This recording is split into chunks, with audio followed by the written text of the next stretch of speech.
아카데미 여우주연상을 4번이나 받았던 캐서린 헵번이요. 84세 되었을 때에 자서전을 냈습니다. 제목을 나라고 하는 책이었는데요. 이 책에서 자기 자신의 그 애정 생활을 솔직하게 고백을 했습니다. 캐서린 헵번이 20살 되던 해에 필라델피아의 사역가였던 러들로 스미스라고 하는 사람하고 결혼을 했습니다. 그런데 6년 만에 결국은 갈등 끝에 이혼을 하게 되었는데요. 이혼하면서 이런 얘기를 했어요. 그는 나를 사랑했지만 나는 나 자신만을 사랑했다. 그렇게 고백했습니다. 자기 자신만을 사랑했던 것이 결국은 이 가정을 파국으로 몰아갔던 것입니다. 그 후로 7년 후에 캐서린 헵번이 33살 되었을 때에 그 해의 연인이라고 하는 영화에 함께 출연했던 그 스펜서 트레이시라고 하는 사람하고 열애에 빠지기 시작했습니다. 그래서 이제 후에 결혼을 해가지고 평생을 해로하게 되어지는데요. 캐서린 헵번이 이 사람을 얼마나 사랑했는지 이렇게 고백을 하고 있습니다. 우리는 그가 좋아하는 것을 먹었다. 우리는 그가 좋아하는 일을 했다. 우리는 그가 좋아하는 삶을 살았다. 이것이 내게 크나큰 기쁨이었다. 그의 관심, 그의 요구가 언제나 우선이었다. 그런 고백을 합니다. 나 자신만을 사랑했다고 하는 그의 첫 번째 결혼은 실패로 끝났지만은 내가 아니라 그가 좋아하는 일, 그가 좋아하는 것이 나의 큰 기쁨이었다고 고백했던 이 두 번째 결혼은 행복 그 자체였던 겁니다. 여러분, 사랑이라는 건 바로 이런 것입니다. 그가 원하는 것을 하는 것이 내 기쁨이 될 때 내가 그를 사랑하고 있는 겁니다.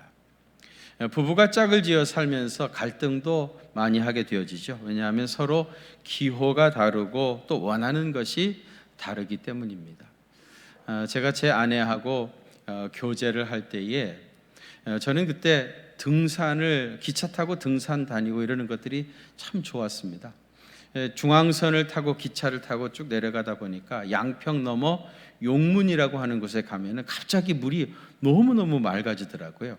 그래서 제가 제 아내를 데리고 용문에 가자고 그렇게 이제 살살 꼬셨습니다. 그러면서 먹을 것은 내가 준비할 테니까 걱정하지 말고 당신은 그냥 따라오기만 하라고 그렇게 이제 얘기를 했어요.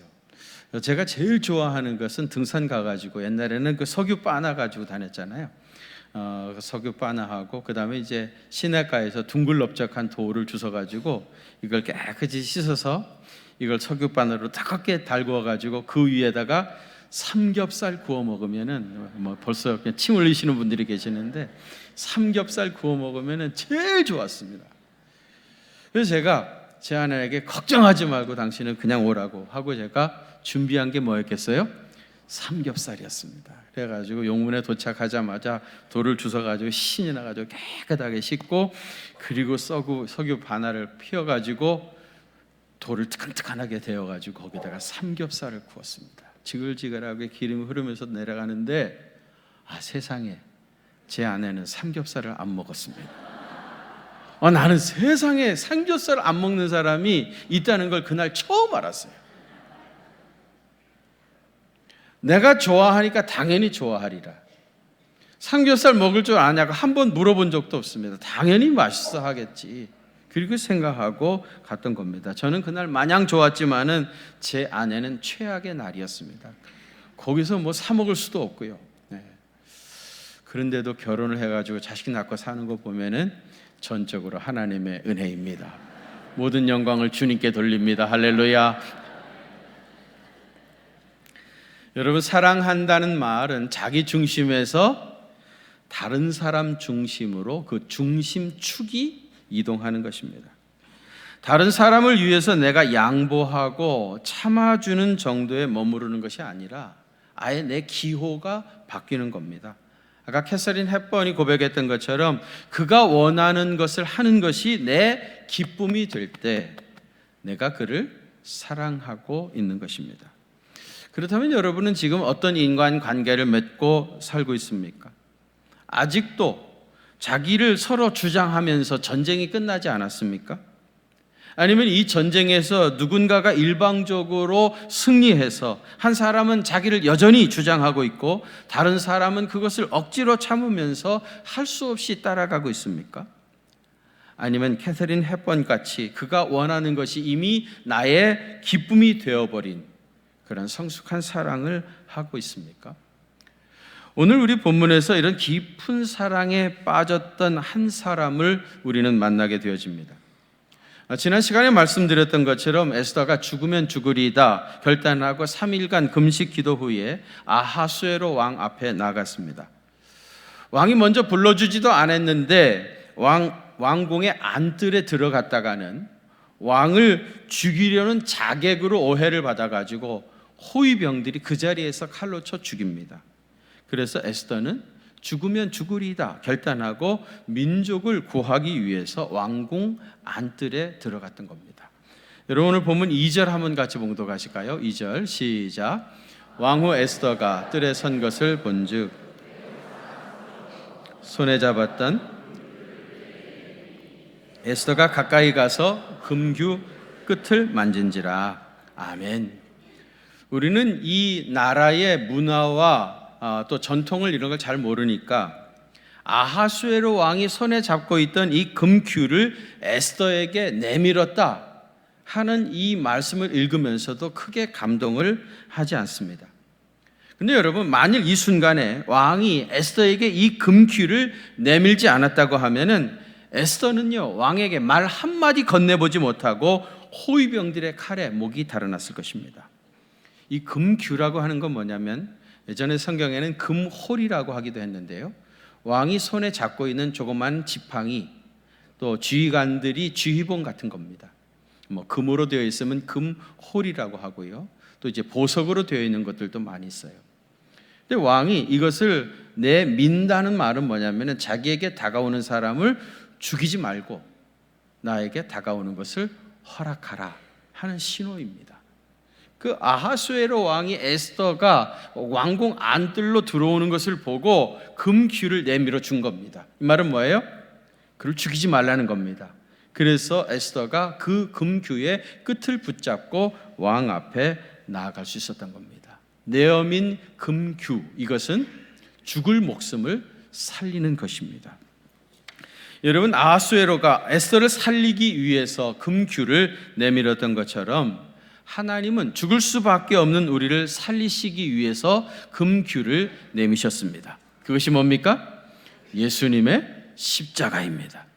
갈보리 산의 십자가, 그것은 우리를 살리기 위해서 주께서 내미신 하나님의 금규였습니다.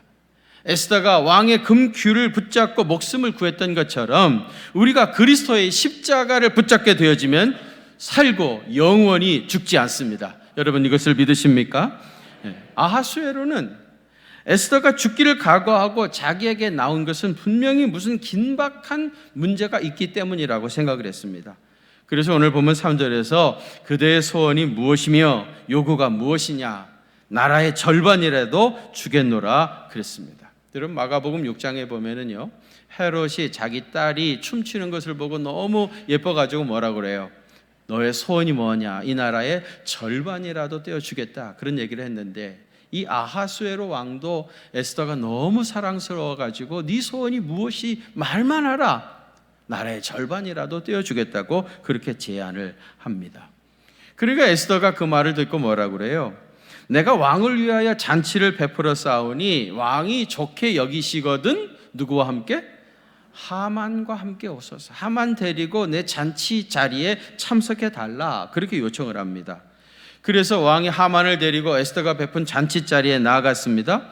6절 하반절에 보면 또 아하수에로 왕이 에스더에게 그러지요. 그대의 소청이 무엇이뇨? 곧 허락하겠노라. 그대의 요구가 무엇이뇨? 나라의 절반이라 할지라도 시행하겠노라. 또다시 너의 소원이 뭐냐고 물었습니다. 이때 에스더가 뭐라고 대답합니까? 내가 왕과 하만을 위하여 베푸는 잔치에 또 오소서.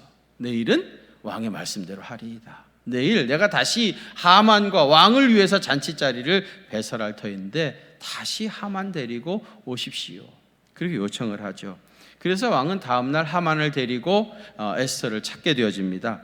7장 2절에 보면 그 이야기가 나오는데, 왕은 또 에스더에게 그대의 소청이 무엇이냐, 곧 허락하겠노라. 그대의 요구가 무엇이냐, 곧 나라의 절반이라 할지라도 시행하겠다. 여러분, 아하수에로 왕이 에스더에게 그대의 소청이 무엇이냐, 나라의 절반이라도 시행하겠다고 하는 말을 몇 번이나 한 겁니까? 결과적으로 3번이나 했죠. 아하수에로 왕은 에스더를 만날 때마다 그대의 소청이 무엇이냐, 나라의 절반이라도 떼어주겠다고 말합니다. 사실은 에스더는 한마디도 내가 무슨 소원이 있어서 왕 앞에 나왔습니다, 그런 말 한마디도 하지 않았는데요, 아하수에로 왕은요, 나라의 절반을 떼어주지 못해가지고 안달이 난 사람처럼 에스더를 볼 때마다 네 소원이 뭐냐, 나라의 절반을 떼어주겠다고 계속해서 말했던 겁니다. 왜 그러겠습니까? 아하수에로 왕은 에스더를 너무 사랑하기 때문에 에스더의 소원을 들어주는 것이 그의 가장 큰 기쁨이었기 때문입니다. 아까 캐서린 헵번이 스펜서 트레이시를 위해서 사는 것이 가장 큰 기쁨이었던 것처럼 아하수에로는 에스더의 소원 들어주는 것이 그의 가장 큰 기쁨이었던 겁니다. 여러분, 오늘 우리 본문의 이 사건은 우리를 향하신 하나님의 사랑을 암시하고 있습니다. 여기 에스더의 소원을 들어주지 못해서 안달이 난 아하수에로처럼 하나님은 오늘 여러분들의 소원을 들어주지 못하셔서 안달이 나셨습니다. 여러분, 이것을 믿으십니까? 하나님께서요, 여러분들의 소원을 들어주지 못해서 안달이 나가지고 너의 소청이 뭐냐, 너의 소원이 무엇이냐 말만 하라, 나라의 절반이라도 떼어주겠다고 우리 주님께서 안달이 나셔서 말씀하고 있습니다. 사랑하는 성도 여러분, 아하수에로 왕이 왜 에스더에게 3번씩이나 소원을 무엇이냐고 물었겠습니까? 아내의 소원 들어주는 것이 아하수에로 왕 자신의 가장 큰 기쁨이었기 때문입니다. 오늘 저와 여러분을 향한 하나님의 기쁨이 무엇인지 아십니까? 여러분의 소원 들어주는 것, 그것이 하나님의 기쁨입니다. 시편 107편 30절에 그들이 평안함으로 말미암아 기뻐하는 중에 여호와께서 그들이 바라는 항구로 인도하시는도다 그랬습니다. 평안함으로 인하여 기뻐하는 중에 우리 주님께서 물결을 잔잔케 하셔서 평안해진 겁니다. 그래서 기뻐하고 있는데, 평안한 가운데 기뻐하는 중에 여호와께서 그들을 어디로 인도하셨다고요? 그들이 바라는 항구. 바라는 항구가 뭡니까? 소원의 항구, 꿈꿨던 나라, 꿈꿨던 세상, 바라는 항구로 인도해 가셨다. 하나님은 결국은 우리를 소원하던 땅으로 인도해 가시는 분입니다. 이것은 우리의 기쁨이기 훨씬 이전에 하나님 당신 자신의 기쁨입니다. 그런데 여러분, 우리가 마음속에 품고 있는 소원, 그것이 나 한 사람 잘 먹고 편히 살고자 하는 이기적인 욕망이 아니지 않습니까? 빌립보서 2장 13절에 보면, 같이 봉독하시겠습니다. 너희 안에 행하시는 이는 하나님이시니 소원을 두고 행하게 하시나니. 아멘. 너희 안에서 행하시는 이가 누구시라고요? 하나님께서 우리 안에 행하시는 겁니다. 그 하나님께서 자기의 기쁘신 뜻을 위하여 너희에게 소원을 두고 행하게 하신다. 그러니까 우리 마음속에 소원을 심어주신 이가 누구시라는 거예요? 하나님이신 거예요. 하나님께서 우리 마음에 소원을 심어주시고 그 소원을 아뢰게 하시고, 소원을 아뢰 때 주님께서 응답하심으로 궁극적으로는 하나님의 뜻을 이루어 가게 하시는 거예요. 그래서 우리의 소원이 이루어지면 하나님 자신이 더 기뻐하시는 겁니다. 여러분 믿습니까? 사랑하는 성도 여러분, 이제 주님 앞에 여러분의 소원을 아뢰시기를 바랍니다. 주저하지 마시고 말씀하십시오. 주께서 들으시고 속히 응답해 주실 줄로 믿습니다. 예수님께서 십자가를 지시던 날 밤에 제자들 다락방에 모아 최후의 만찬을 베푸시면서 소위 말하는 다락방 강화를 제자들에게 말씀하셨습니다. 이 다락방 강화에서 예수님이 가장 많이 강조해서 말씀하신 것은 기도에 대한 약속이었습니다. 요한복음 14장 13절과 14절에 보면 너희가 내 이름으로 무엇을 구하든지 내가 행하리니 이는 아버지로 하여금 아들로 말미암아 영광을 받게 하려 함이라. 아버지로 하여금 아들로 말미암아 영광을 받게 하신다. 누가 영광 받으시는 거예요? 아버지가 영광을 받으시는 거예요. 여러분들의 기도가 응답되어지면 누가 영광을 받습니까? 하나님 아버지가 영광을 받으세요. 그래서 내 이름으로 무엇이든지 내가 구하면 내가 행하리라 말씀하셨습니다. 요한복음 15장 7절입니다. 너희가 내 안에 거하고 내 말이 너희 안에 거하면 무엇이든지 원하는 대로 구하라. 그리하면 어떻게 됩니까? 이루리라. 이루리라. 무엇이든지 원하는 대로 구하라. 그리하면 이루리라. 요한복음 16장 24절입니다. 지금까지는 너희가 내 이름으로 아무것도 구하지 아니하였으나 구하라. 그리하면 받으리니. 그리하면 어떻게 된다고요? 받으리니 너희 기쁨이 충만하리라. 할렐루야. 기도하면 주께서 들어주시고요, 놀라운 기쁨을 체험하게 되어집니다. 제자들은 이 약속의 말씀을 기억했습니다. 그래서 오순절날 성령의 강림을 받고 사도들의 길을 걸어가면서 그들은 주의 이름으로 기도했고요, 주님은 약속하신 대로 저들의 소원을 들어주셨고 저들은 큰 기쁨을 경험을 했습니다. 그런데 주의 제자들의 마지막이 어떻게 됐습니까? 그들은 악을 대적하여 싸우다가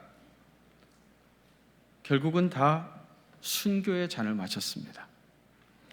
어떤 이는 텁에 썰려 죽었고요, 어떤 이는 죽창에 찔려 죽었고요, 어떤 이는 산채로 껍질이 다 벗겨져서 순교의 제물이 됐습니다. 그런데 아무도 그들을 패배자라고 말하지 않습니다. 오히려 가장 위대한 승리자라고 말합니다. 왜 그렇습니까?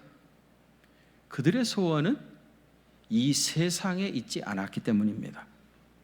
그들의 소원은 하나님 나라였기 때문입니다. 하나님의 나라와 그 뜻을 이루는 것이 제자들의 소원이었기 때문에 그들이 순교의 제물이 되어서 죽어갔던 것이 그들에게 진정한 승리였던 것입니다.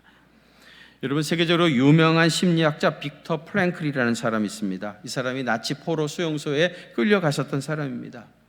이분이 자신의 책에서 수용소에서 그 말할 수 없이 잔인한 고문과 무서운 형벌과 비인간적인 학대 속에서 나를 생존케 할 수 있었던 것은 희망이었다, 그렇게 얘기합니다. 그러면서 이런 얘기를 합니다. 그는 나치의 끔찍한 고문을 당하면서 계속해서 마음속으로 이렇게 생각했다고 그래요. 이 고문의 시간은 언젠가 반드시 끝난다.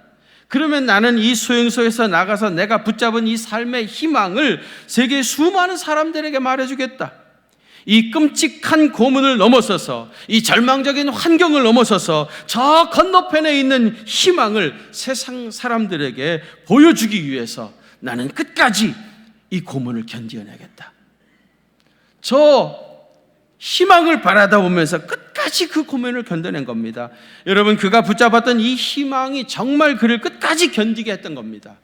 그리고 그는 정말로 전 세계를 돌아다니면서 희망의 의미를 말하는 위대한 심리학자가 됐던 거예요. 사랑하는 성도 여러분, 우리의 진정한 희망은 요단강 너머 저 건너편에 있습니다. 김우중 씨가 그런 얘기했죠.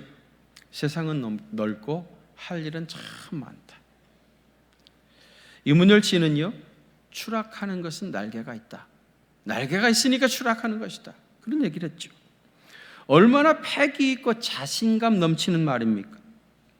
근데 이렇게 자신감이 넘쳤던 분들이요, 아쉽게도 지금은 날개가 부러져서 추락했고요, 지금 어디서 뭘 하고 계시는지 아는 사람이 별로 없습니다. 무슨 말입니까? 어떤 꿈은 이렇게 하루아침에도 물거품이 되는 꿈이 있다는 말입니다. 아무리 그것을 위해서 평생 바쳤다 할지라도 일순간에 무너져 버리는 사상 누각 같은 것이 있다는 얘기입니다. 만일 하나님께서 캐서린 헵번에게 네 소원이 뭐냐 그렇게 물었을 때, 하나님, 나는 스펜서 트레이시 같은 영화 배우 만나가지고 그를 진정으로 살아가면서 평생을 사는 것입니다. 만일에 그렇게 얘기한다면 그는 분명히 꿈을 이룬 사람입니다. 그러나 그의 이 꿈은 요단강 앞에 섰을 때 더 이상 아무런 의미를 줄 수 없는 꿈입니다. 왜냐하면 트레이시 손을 붙잡고 요단강을 건너갈 것도 아니고요, 천국에 가서 그와 다시 결혼을 할 수 있는 것도 아니기 때문입니다. 무슨 말입니까? 우리 마음속에 품고 있는 소원 중에는 죽음 앞에 서게 되어지면 아무런 의미를 지니지 못할 그런 헛된 꿈도 있다는 말입니다. 우리 예수 믿는 사람들에게는 영원토록 흔들리지 않는 꿈이 있습니다. 그것은 요단강 저 건너편에 있는 하나님의 나라입니다. 하나님의 나라, Kingdom of God. 이것이 우리의 변치 않는 꿈이요, 우리의 소원입니다. 오늘 우리 주님께서 우리에게 네 소원이 무엇냐? 그렇게 묻고 있습니다. 주님, 내 가슴 섭을 열어보십시오. 내 마음속 깊은 곳에는 하나님 나라에 대한 꿈이 있습니다. 여러분 이렇게 고백할 수 있게 되시기를 바랍니다. 저희 할머님이 평생 부르셨던 찬송이 아까 우리가 함께 불렀던 찬송가 450장입니다. 평생 이 찬송 부르시고 사시다가 돌아가시는 순간에도 이 찬송 부르시면서 주님 앞에 가셨습니다. 여러분 너무 잘 아시는 찬송이죠. 내 평생 소원 이것뿐, 주의 일하다가 이 세상 이별하는 날 주 앞에 가리라. 내 평생 소원은 딱 한 가지. 이 세상 주님의 일을 하다가, 평생토록 주님의 일을 하다가 이 세상 이별하는 날 주 앞에 가리라. 2절은 그렇습니다. 꿈같이 헛된 세상 일 취할 거 무엇냐? 이 세상의 일이라고 하는 것이 다 꿈과 같이 지나가는 것들입니다. 이 수고 암만 하여도 헛된 것뿐일세.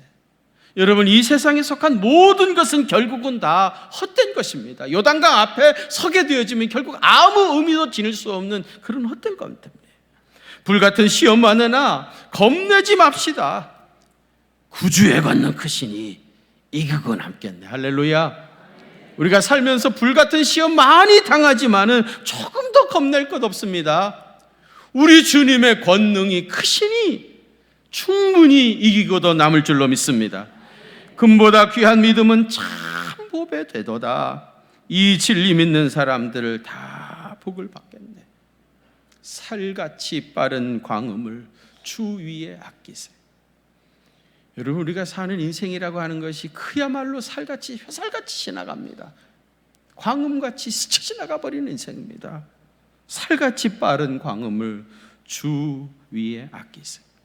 온 몸과 마음을 바치고 힘써서 일하세요.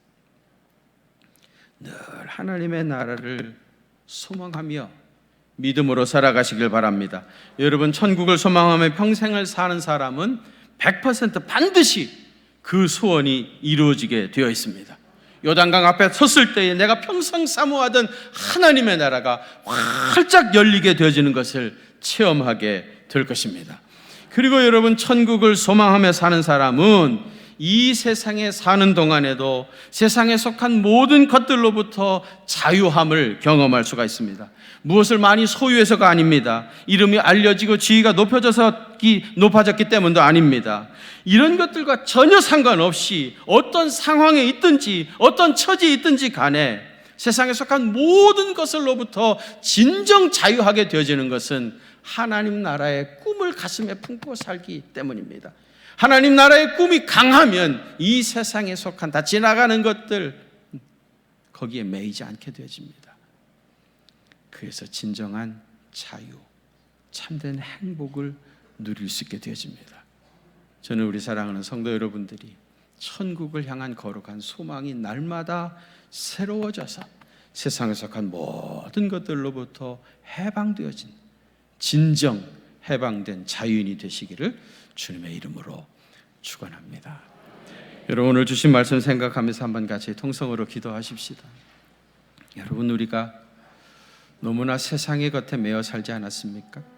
그거 붙잡으려고, 잃어버리면 죽는 줄 알고 어떻게 해서든지 그거 잡으려고 너무 길을 쓰면서 살아왔습니다. 그러다가 우리가 너무 많이 피폐해졌습니다. 숨이 막혀 죽을 것 같은 그런 영혼의 답답함이 있습니다. 결국은 아무것도 잡지도 못했는데, 전혀 아무것도 이룰 수도 없는 것들인데, 그것을 붙잡았다 할지라도 사실은 아무짝에도 쓸모없는 것인데, 요단강 앞에 서게 되지면 다 그 의미를 잃어버릴 것들인데, 거기에 붙잡혀 너무 오래 살아왔습니다. 우리의 진정한 희망은 요단강 너머 저 하나님의 나라입니다. 그것만이 영원한 것입니다. 주님이 이제 비록 우리가 육신의 몸을 가지고 이 세상에 살지만 땅에 속한 땅의 사람이 아니라 하늘에 속한 영의 사람으로 살게 하여 주시고, 늘 천국을 소망하며 믿음 안에서 살아가는 주님의 귀한 종들 되어지기를 소망하며, 여러분 통성으로 한번 같이 뜨겁게 기도하십시다. 거룩하신 아버지 하나님, 우리가 너무 아버지 이 세상에 취해 살았습니다. 그게 다라고 생각했습니다. 그저 눈에 보이는 것, 아버지 하나님이 현실이 아니란 삶을 위해서 아버지 하나님의 정신없이 아버지 살아왔습니다. 아버지 하나님, 사실은 아무것도 아닌데, 그 소원을 이룬다 할지라도 크게 달라지는 것도 사실은 없는데, 아버지 그것을 성취했다 할지라도 요단강 앞에 서게 되지만 아무짝에도 쓸모없는 것들인데, 우리가 거기에 매여 살아서 우리의 영혼이 피폐해지고 아버지 하나님의 주여 주시는 해방의 기쁨도 누리지 못하고 메마른 삶을 살아왔습니다. 언제까지 또 이런 삶을 계속해서 살게 되어질런지 알 수 없습니다.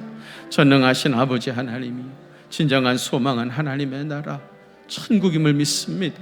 이제 여러분, 우리의 가슴 속에 천국을 소망하며 살게 하여 주시옵시고, 이 세상에서는 외국인과 나그네로 살아간다 할지라도 아버지 하나님은 늘 하나님의 나라를 앙망하며 믿음으로 살아가는 주님의 귀한 종들이 되게 하여 주시옵소서.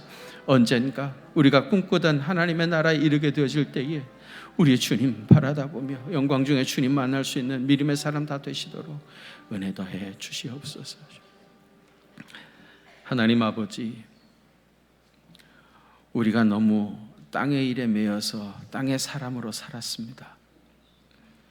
이제 영안을 활짝 열어주셔서 다가오시는 하나님의 나라를 바라보게 하여 주시옵시고, 요단강 저 건너편에 영원한 하나님의 도성을 꿈꾸며 살아가는 믿음의 사람 되게 하여 주시옵소서. 언젠가 우리도 다 그 나라에 이르게 되어질 터인데, 나를 위하여 천국문이 열리노라, 어서 가봐야 되겠다 고백하며 주님 앞에 당당하게 나아갈 수 있는 믿음의 사람 다 되시도록 은혜 덧입혀 주시옵소서. 이제는 우리 주님 예수 그리스도의 그 크신 은혜와 하나님 우리 아버지의 무한하신 사랑하심과 성령님의 위로하심과 교통하심이 우리 경기중앙교회 사랑하는 성도들과 또 저들의 가정과 그 생업의 현장들 위에, 또 자녀들의 앞날 위에, 우리 조국 대한민국과 북녘 땅에 있는 내 사랑하는 동포들에게 이제로부터 영원토록 함께 계시옵기를 간절히 축원하옵나이다. 아멘.